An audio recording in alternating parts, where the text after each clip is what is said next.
All right, so let's take a look at the templates. So templates are all associated with new, so they're all living inside of new templates.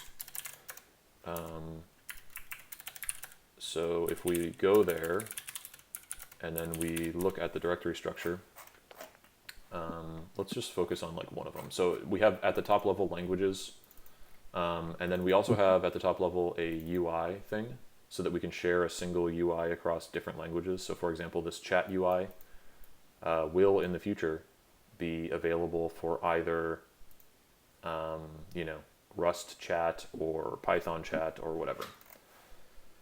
Very nice. But for example, let's look at Rust because that's the one where we actually have a UI. We have a no UI and a UI within that language, and then each each template is going to have some sort of name. Like here we have chat, echo, and Fibonacci. Those are the three templates we currently offer. Within that, Mm-hmm. you have the PKG at the top level, and then you have processes. So for chat, for example, we have this thing, you know, curly bracket package name curly bracket. So this is going to be find and replaced. So if we were going to add file transfer, then it's going to be a new thing here, you know, file transfer, top level PKG, top level main is going to be file transfer, and Mm-hmm. then you're going to have another directory which is your worker probably. Oh, I see. Int- oh. Hmm. So this guy is what becomes, this guy is your template, and this is, we're going to do some find and replaces, but other than that, it's just a template, or Oh, I see. Okay. it's just a process. I think I also have, maybe I have one hard-coded address somewhere in, yeah, okay. So hard-coded addresses, I've seen this before. Like chat template also has like print line. First thing it does is essentially like a find and replace Yeah, block that goes just process started. So that's pretty much, yeah. Okay, I see. yeah. So if we were to look in here, we're going to see other find and replaces. So for example, package name, Package name. Yeah, exactly. or I think there's a couple others that we do. Publisher. By the way, is call init? Isn't that that's do we need that? We don't need it, but this is the sort of the most modern style. So this guy, right? So this guy is Oh, getting rid of that yeah. that thing where you have to like Construct. define the component struct or whatever. Damn, I should update my that. Okay, yeah, that's a good point. Yeah, no, It's like that's it nice. saves you like 3 lines of boilerplate, but it does look kind of nicer and less scary to have like this.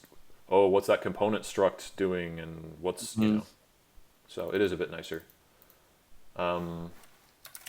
Let's see, what else can I show you here? Let's look at the cargo.toml because I think there's, yeah, so there's a find and replace here. That's about it. That's interesting there. Maybe we should look at the PKG stuff. Maybe there's something interesting there. More find and replaces. Hmm. I would, if you think it's at all possible that people are going to be RPCing the thing, and there's no reason to not get the server capability, then I would say get the server capability, because otherwise we can't inject message to it. You know.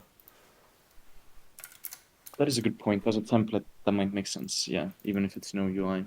Yeah. So more find and replaces, and so just to show, just to close the loop, how we're doing the find and replaces is in the new code. So we're now in the new directory. If we look at mod rs, this is a pretty simple file. It's more complicated than it used to be, but it's pretty simple. Like all that we're doing is we just, you know, does the directory exist? If so, we warn about it. We are not going to overwrite. You have to rm-r yourself. What is this doing? Right, so we have to derive the package name somehow. So one way we can derive the package name is the user just passes in the package name, like hep package name on the command line. The other way that we do it is we derive it from the directory name, right? Because when you create a new thing, you would be like, you know, kit new foo. Okay, then that's, we're going to infer that that's the package name. However, there are constraints on that name. So that's why we do this 95 check, is URL safe package name. So for example, if I make my package name, my star package or my Mm, buck pass package, uh, that's not going to be working. And then we have additional constraints on the Rust because when yeah, we build, it's gonna like let's say your package name is like my hep package. When we build that, it gets built to my underscore package dot wasm. And right now we don't have logic to actually go and make that conversion. So instead we just say, hey, you can't do heps. yeah, that's a better one. Okay, so then what else are we doing here? Okay, here we're like basically. Okay, let me hop to the top of the file for a second. So 134, we'll come back to that. Is it the top of the file? No, it's not the top of the file. Okay, we're going to go back to 134 and I'm going to show you build rs. Okay, so build rs is where, so the way that we actually like include these templates is we have to code generate a file. That file is like new includes or something. Yeah.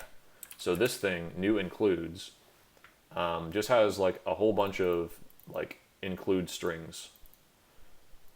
So this is generated by build.rs, and it goes and walks through templates and says, oh, okay, like I'm gonna create a, effectively a map. It's not actually structurally a map, but it gets read into a map in new. So I'm gonna basically make a map into all of like for all of these files and templates. So these are Mm-hmm. all included in the binary at compile time. Yeah. And then if we look at new, let me see here. Yeah, include includes. So we get that includes, and I think here is where we're actually doing stuff with it. Yeah. So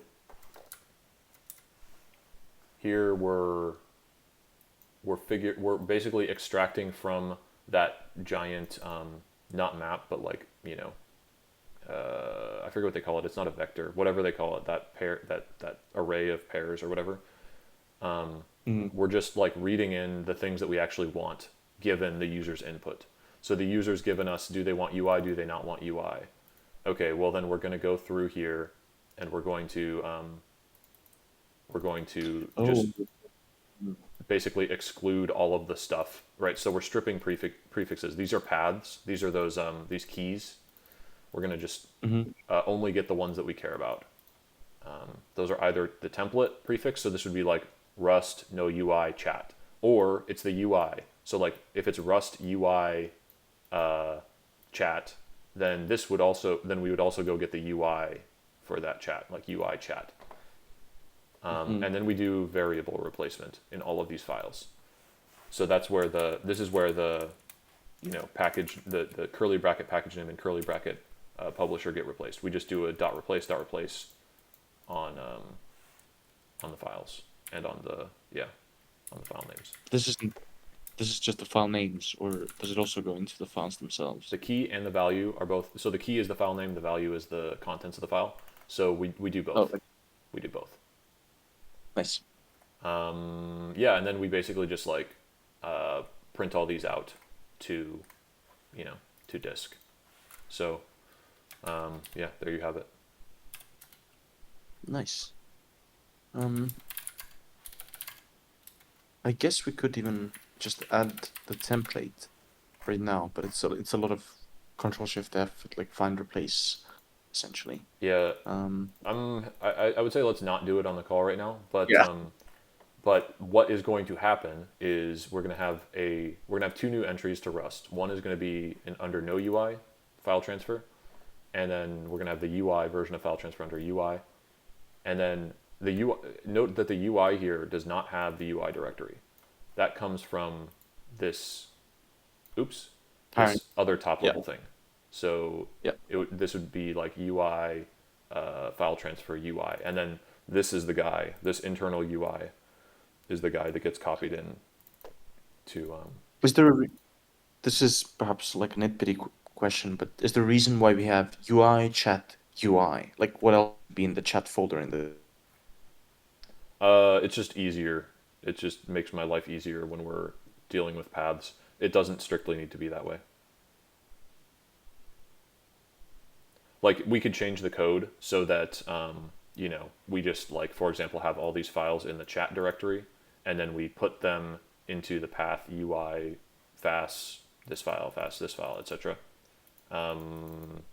As it is, I can just like more easily just like take this big chunk of things in UI and put it there. So uh, you know But wait, as a future consideration, obviously people can, given someone has an app somewhere, you can easily clone it and just run git build on it, git start. That's the whole point. But as a slight like consideration, we have chat now, we'll have file transfer soon. It could be kind of cool for people to be able to just add their templates to this, or even some sort of git thing where you go like essentially git new and paste in a git like a say a Git repo or something, and it goes and hmm. gets it, those things, and so on. And then you could have like an awesome Keynote type repo where the only thing to get started you don't even need to go into specific repos. Just go and type like git new dash dash UI if you want it, and paste in a repo or something, or a namespace it somehow. Not sure if this is actually desirable currently, but could be a cool thing in the future. Yeah, that's something interesting to think about. So my initial reaction was like, okay, why don't you just git clone? But Yeah. Yes. in terms of discoverability, I think there is something there, right? You could have like a kit list remote or something, and then it would go and look at that awesome Kinode repo, and then list out like, okay, here's all your templates you can get from remote. I think Also, there could given be like something there. maybe if App Store evolves, even this doesn't necessarily have to use Git or like whatever else repo thing. But the discoverability thing could be through the App Store itself, like developer templates. If people have the find and replace as Hmm. defined, or if not, that would work too. But yeah, Yeah, it's an interesting idea. I'll make an issue for it, or yeah, I'll make the issue. But if you have ideas like this, please do recommend them in the chat or make issues because I think I like that Kit is functional now. I think there are probably a lot of really cool things we can do with it that we are not currently doing. So, yeah. yeah, yeah. No, cool. All This right. this